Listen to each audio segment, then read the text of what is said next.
I think that we're going to need to protect our gains. We've heard a lot about what President Trump's administration, what their plans are. We've heard a lot about Project 2025, and some of it really does go after all of the great work that was done in the last legislative session. We're rolling. We're rolling. Calling all cat people. This is a real thing. Real thing.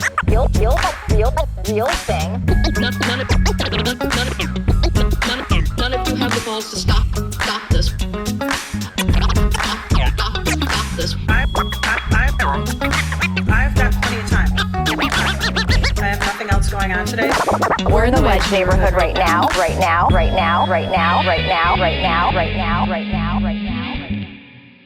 This is the Wedge Live podcast. I'm your host, John Edwards. Today, I'm joined by another Senate District 60 candidate, Monica Meyer. Welcome, Monica.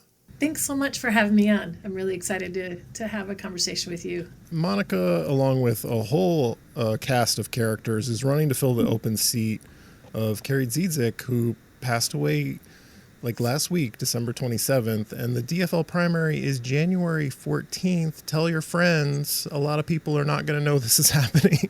We're talking to voters, and it is people, also it's over the holidays. And so I feel like people are surprised. So we need to let people know there's an election coming up. Yeah. So in this whirlwind, I have noticed you are raising a lot of money. So one, how much have you raised at this point? And two, how could you possibly spend any of it in less than 2 weeks? We've raised $35,000, I believe. And I feel really honored and so grateful to have support from all over the state. And then, and really, I think people really just wanted to, I've been working on LGBTQ equity issues and working for justice and love for so many years. I feel like people wanted to just really throw down and throw some money in and support me, which has been I'm just so humbled and my heart is so full. So anyway, all that to say, we're spending money. We have staff and we have mail and we have digital ads. And so, we're spending money. It is a short amount of time, but I still think what's key is the part that I love about this is just talking to voters and hearing what people are thinking, what's on their mind, what's on their hearts as we head into 2025. So how do you have time to get mail out? That's what I've been wondering, because you've got to come up with it. You've got to write it. You've got to print it and mail it. Is there time for that? There is. It's, I feel like we have a good infrastructure in Minnesota. So we launched the campaign on Thursday and then created the mail on Friday. So It's quick. It's very quick. What is a pain in your butt right now? What are you hating about the fact that you don't have any time? What are you trying to overcome? What have you immediately realized we need to overcome this? Is it everything, or is there one thing that stands out? I feel like I think to me, what I care about is that voters know that the election's happening and that they feel like they have a sense of what the issues, people are talking about, what the candidates stand for, and that they can get involved. And I just think it's a really short timeline for that. So we're just doing all we can to let voters know at least who we are and what I want to do if I get in the Senate. So what does Minneapolis need from the legislature right now? It's closely divided, both houses, a lot of concern. I'm concerned, will anything even be able to get done at all? What do you think your district, which is mostly Northeast Minneapolis, what do we need from the legislature? Well, I think, for one, I'll just say, it really is just such a tragedy that we lost Senator Dietzick, and she was such a hardworking champion. And I had plans to just have a toddler hangout. My partner and I have a 2.5-year-old. So we were going to have a toddler hangout on New Year's Eve. and um, and I started getting calls to just for people to ask me to run, and so I decided to throw my hat in the race. I think that what we need is we're going to need to protect our gains. So I feel like we've heard a lot about what President Trump's administration, what their plans are.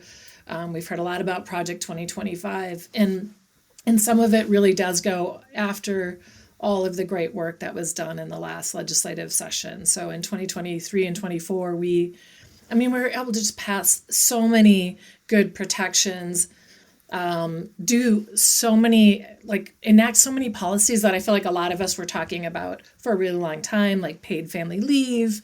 We were able to finally ban conversion therapy. We were able to pass a shield law for people seeking abortion and reproductive health services. And then, pass the trans refuge law. You name it. It's like the list is so long. And I feel like what the Trump administration and Project 2025 have been saying is that they're going to find ways to cut funding for states that have been able to just, make so many great changes that make a difference in people's lives. And I'm ready for that fight. I don't want us to have to do it, but what I hope we can do is at least, as to come together and really figure out how we can protect our gains and really fight for what we believe in, and be able to figure out some really clever, creative ways to do that. Let's help people get to know you and your leadership qualities. Can you talk about a time you saw a problem, you said somebody needs to do something, and you stepped up and you led and you helped to address it? Yes. I'll talk. So I've been doing organizing and advocacy since like the late 80s, and then paid since the early 90s. But I think one of the issues that I really loved working on was working on how to make our schools more inclusive and supportive for all students, including LGBTQ youth. And so I started working at Outfront Minnesota in 2001. I worked there for like almost 20 years, but and I was the policy director and then the executive director. But one of my first meetings I had was, at the time, I met with Scott Dibble before he was a senator, and we just started talking about, what we're hearing in the schools, how kids how they were getting bullied, and that they really felt like there was just silence, that there was not a lot of people even noticing or recognizing and acknowledging the hostile climate. And so we started working on policy at that time, and we were able to finally pass the Safe and Supportive Schools Act in 2014.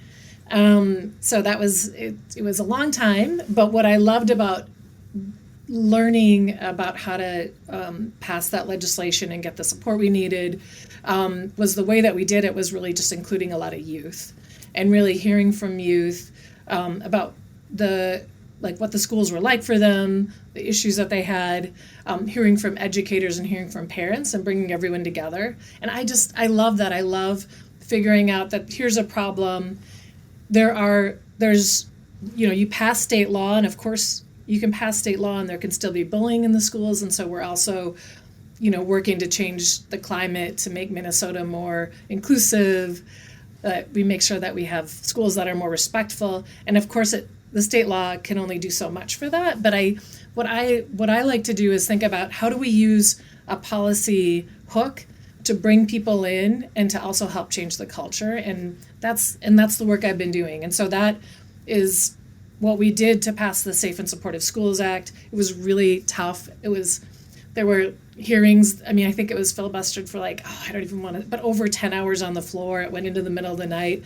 We were working with a bunch of youth who stayed with their parents, and they were able to stay up and stay later. And someone sent over a bunch of pizza, and the kids were writing knock knock jokes and jokes to the legislators in the House, so that we'd write little notes to them and then watch them get them, and then they'd laugh just to keep them staying there while there was a filibuster. Minnesota version of a filibuster. But all that to say is, I think that's, to me, I really liked that youth were at the forefront of that work and that they were really the main spokespeople. They helped really inform what the policy was. And I just think about I've always been on the advocacy organizing side, but as a senator, I really want to think about like, how are we really bringing community together? How are we really making the whole process of policy and make the Capitol as accessible as possible so that more people's voices are heard? And then how do we build consensus around some good policies that, that will really make a difference in people's lives? So that's why I'm running. I really, I've always, I love that piece of how we do our work. Two-part question on public safety. First, what does Minneapolis need on public safety?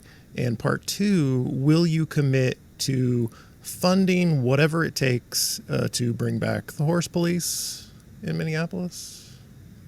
I have not thought about horse police. Really? You're the only person in Minneapolis who is not thinking constantly about the horse police. I will say this, like, I feel like when I think about safe communities, I am thinking more about how we're making our communities, I'm thinking about climate resilience.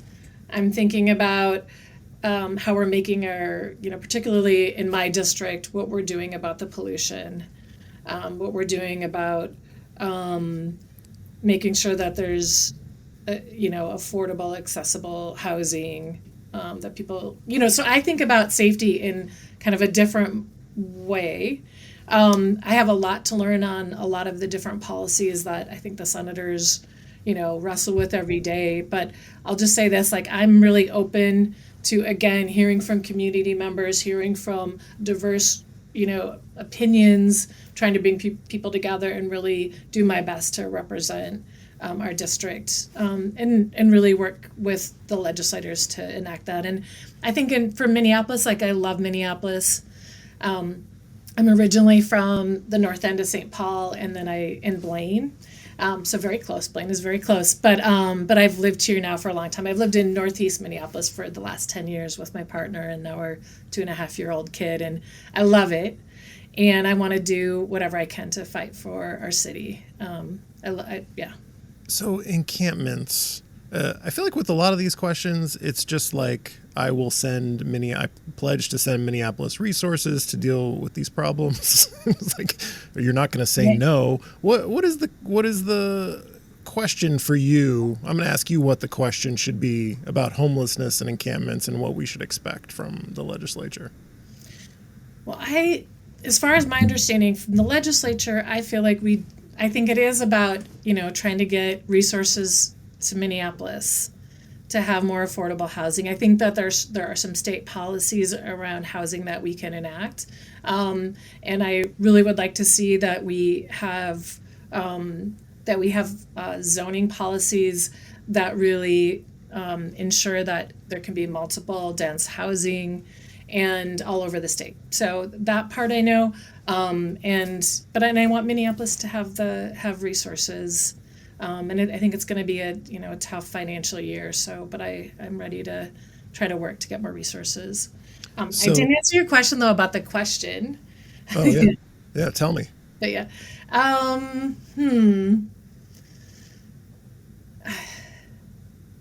I don't know what the question would be actually. See, that's my dilemma, figuring out new and interesting ways to ask. How are you going to send lots more resources to Minneapolis to address these problems? Right. So you mentioned statewide zoning reforms. That was a topic. The last couple of sessions, it's making a little progress each time, but not quite getting over the finish line. So you would support statewide zoning reforms to make multifamily housing just easier to build across the state? Yeah, definitely. And I think that, that's part of what makes Minneapolis great is that if we can just continue to have more dense housing and bring more people in, I think that's great. And make it affordable, obviously. I mean, and figure out ways where we can have housing that's affordable and that people can really live with dignity and have full lives and not have to use their entire paycheck just to be able to live in a place. So everyone I talk to in this race, in every race, is going to tell me we need to. I'm going to fully fund public schools. Everyone's going to say that. Tell me how you are different and better. Well, I am going to say that as well. And I think what I'm going to say is that I have a lot to learn on how we do that in a better way. I am for the moratorium on charter schools, on new charter schools. And I do think we need to be thinking about how we're truly making sure that our schools are funded. So I don't think I have like a bigger nuance on that than the other candidates. Okay, transportation. So the rethinking I-94, Our Streets Minnesota has this plan to turn into a Twin Cities Boulevard. You've got some kind of terrible street infrastructure in District 60. So do you have any thoughts on removing interstates? Is that a good idea? Should we be exploring that at the state level? Any other thoughts on street infrastructure more broadly after you tackle that first one? I do. So I will say this. I do think we have to continue to look at how we have our streets are accessible for everyone. So for pedestrians and bikers and our cars, and public transportation. And I don't know the best solution for that. And I know that that's a frustration that a lot of people have is it is the most noticeable in your life every day when you're trying to get around the city. So I don't know what all the way the answer is for that, but I think we do. Yeah, we need to keep working on better plans. I do love that we have bike lanes now, that we've really invested in making our streets wider and working on making them safer too for people to get around. But I don't have a specific answer on it. I think it was. What is it, Ontario? What is the province that has Toronto in it in Canada? Is it Ontario? Toronto, Ontario? Yeah, I believe so. We're going far afield here, but the Ontario government recently stepped in and told Toronto, no, you can't do those bike lanes. We're going to preempt, basically state preemption or provincial preemption of bike lanes. It's giving me nightmares. I'm like, are we one day going to have a state government in Minnesota that is going to preempt bike lanes? It's scary stuff. Yeah, hopefully not. Hopefully not. Yeah, hopefully not. No, yeah. So my question to you, you won't vote for anything that would preempt bike lanes, would you? No. Okay, good. No, I mean, I used to be a daily biker. That was my transportation. That was way a long time ago, I will say. And I was never the winter biker. But I just feel like we really need to make sure that it's just so unsafe when you're anyway, we just need to figure out ways to make it safe that you can get around. And I love to walk. So now I'm more of a walker, and the same, that we need to have, safe ways for people to get around. So is there anything we haven't covered? I have come to the end here. Anything about this race that you feel like you want to communicate? Yeah, I mean, I am running. I'm really running because of some of the values that I talked about earlier, but really trying to figure out a way where we're getting as many voices included, bringing people together, and coming up with the best policies that make a difference in people's lives. And I have a lot of experience, and so I do feel like that's why when people were calling me and asking me to run, it's because I really have, I've been working since the early 90s on organizing and state policy, and everything from environmental justice when I was younger to economic justice and like the welfare reform of the 90s, to working on passing marriage equality and defeating the constitutional ban on marriage and the voter restriction amendment, and there's other issues too. But I will say, like, what I love about that work is really is really trying to figure out how we bring out the best in people. So, when we were working on marriage, I started working on that a really long time ago. It was at the time you didn't say marriage, you were just trying to think about, like, how do we get healthcare benefits for our families? And so when I first started at Outfront Minnesota, that was really what we were doing, is thinking like, how do we make sure that at least that if you have a partner, you can get them healthcare and you can also get your kids healthcare. And that was the biggest issue I felt like that we needed to work on. And so started doing that work early on. And every once in a while we'd ask people about marriage. Like, what do you think about, like, why are you married? How do and that was at the time, for people it was such a toxic issue politically. Like, no one was supporting it. Like, when the Defense of Marriage Act passed in like 1997, it was overwhelmingly most elected officials supported it on the federal level, in Minnesota on the state level as well. So all that to say, I think what I loved about that work was we were working to fix a specific problem, that there was no healthcare access for our families, but we were also trying to figure out how we do a broader statewide movement to get people to also eventually come on the side of supporting love and come on the side of supporting marriage equality. And I really loved that campaign of really traveling the state and getting to have people who were so courageous talk about their families and their stories, and really get people to come on board and be able to support equality and inclusion. And why I think that's relevant today is I do think we are, the Trump candidacy, we already know what's coming at us. Like, already there's legislation that's going to hit on immigration really hard, and immigrants, and then also really trying to divide people. And then also there's legislation that's going to really take away rights from trans people. And it was one of the promises that he made when he was running for office. But I think that this is a time where we really need to come together, and we really need to fight back, and we need to be unified in that. And we really need to make sure that we're protecting the rights and our gains, and that we're coming together to say, like, not in Minnesota.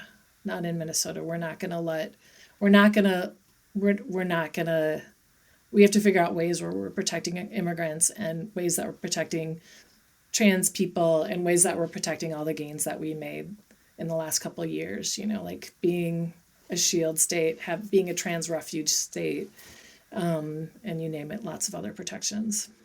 Driver's licenses for all, just so much good work was done. And I feel like that will make us a target. And so what does that look like if people are coming together to say, like, no, we're not going to let that happen here. We're going to fight. Do you have any recommendations for me? Things that you're enjoying in your life, things you're having fun doing, some entertainment or a hobby that you want other people to take up? I think I said I have a 2.5-year-old. So today I was reading Kate DiCamillo book about Mercy the pig, and we're reading a lot of Grumpy Monkey books. But and then just like my little escape is I'm rewatching Sex and the City. Ooh. And I've never watched Grey's Anatomy, and there's just endless amounts of it, so you can just like watch it. Right. Anyway, so that's my late night viewing, but mostly I'm just having the most amount of fun just hanging out with a kid and now talking to voters. So when you go back and watch old TV, there's this question of how does it hold up, right? Does it make you cringe? Like, how does Sex and the City hold up for you? Oh, there's so many cringy moments. Is that why you watch it? Yeah, exactly. And then there's some things that are so, like, it really was so revolutionary too, just to have a show about women that talking about sexual freedom in such a really open way. So that part still holds up. I think that's really wild. But yeah, there's lots of cringy moments, and it's good to see how far we've come. And yeah. Well, thank you, Monica Meyer, candidate for Minnesota Senate in District 60. Thanks so much. Thanks, John. It's been the Wedge Live podcast. I'm your host, John Edwards. Thank you for listening. This is a real thing. Real thing. None of you